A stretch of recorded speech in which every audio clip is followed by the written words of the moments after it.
He believed that serving the marginalized was an essential part of living out one's faith.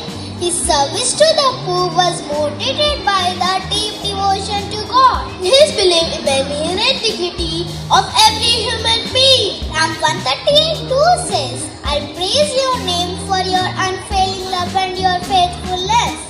He saw serving the poor as the way of serving Christ himself.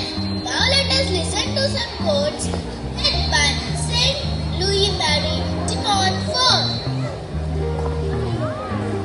If you aspire to serve the Lord, then prepare yourself for temptation. If you say the rosary faithfully until death, you shall receive a never-fading crown. To share with you the unending, unimaginable bliss of heaven.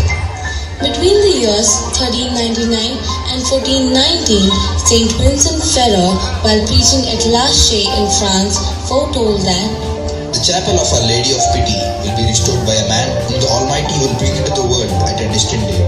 He will appear as a stranger, he will be insulted, and will not be accepted, but he will serve his purpose.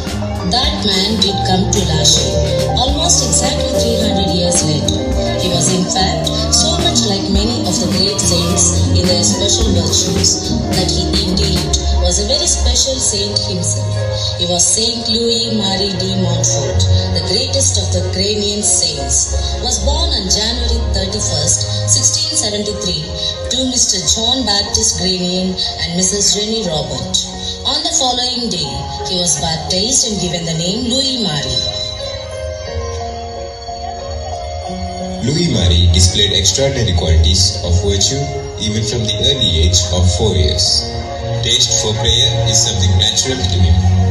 As a boy, Louis daily walks to the parish church to attend Mass and to pray. Louis was very much devoted to the Blessed Virgin Mary, and he taught his favorite sister, Gioni, whom he called Louis, to recite the Rosary.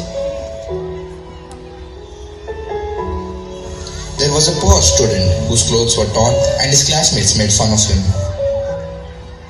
Louis addressed the students and took a collection from them.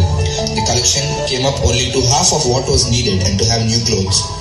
He took that student to a tailor and said, "Here is my brother and yours.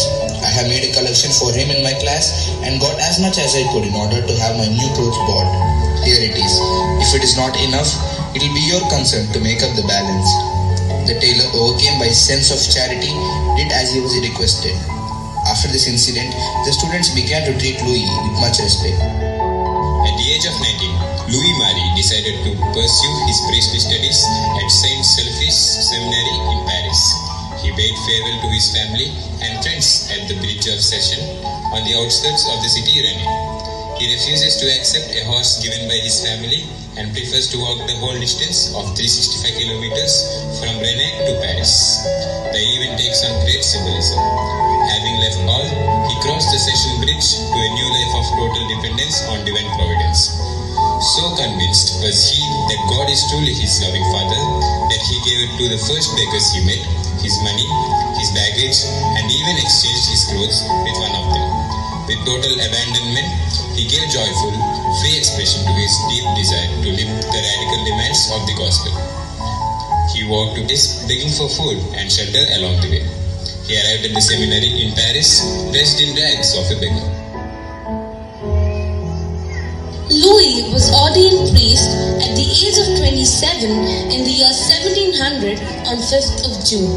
Louis offered his first Eucharist on the altar of Our Lady in St. Sulpice Church. Montfort is a spiritual writer. Saint Louis de Montfort writes his first book, The Love of Eternal Wisdom, in 1704. Saint Montfort composed over 164 hymns as well as preaching. Montfort found time to write a number of books which were drawn to become classic Catholic titles. Montfort is considered as one of the early writers in the field of Mariology.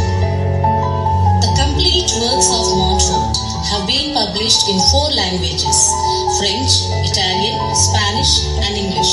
The English edition is entitled God Alone. Louis has an artistic frame of mind. Louis shows a tremendous talent for sculpture and painting. Montfort carved a statue of Our Lady Wisdom.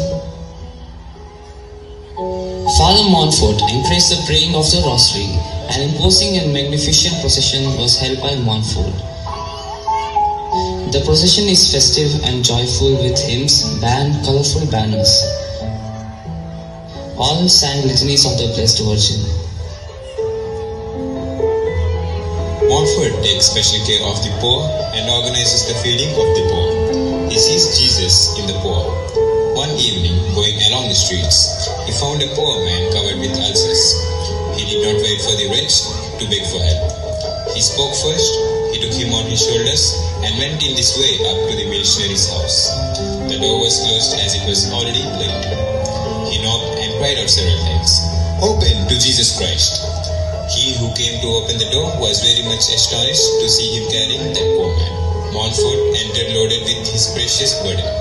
He put the poor man in his bed and warmed him up as well as he could for the man who was shivering with cold. Then he spent the night in prayer. Montfort, founder of charitable schools for boys and girls in La Rochelle. Montfort, founder of 3 religious societies, the Daughters of Wisdom, the Company of Mary, Brothers of St. Gabriel. This congregation is active in 30 countries. Father Montfort was beatified on January 22, 1888. He was canonized on July 28, 1947 by Pope Pius XII. April 28, 2016 marks the 300th anniversary of Saint Louis de Montfort's death, a saint who has been hailed by many as one of the most influential persons of recent history. His inspiration has remained constant over the past 3 centuries and has shaped the hearts of many holy men and women, including the beloved Saint John Paul II. Over the past 300 years, at least 5 popes have expressed their gratitude to Montfort.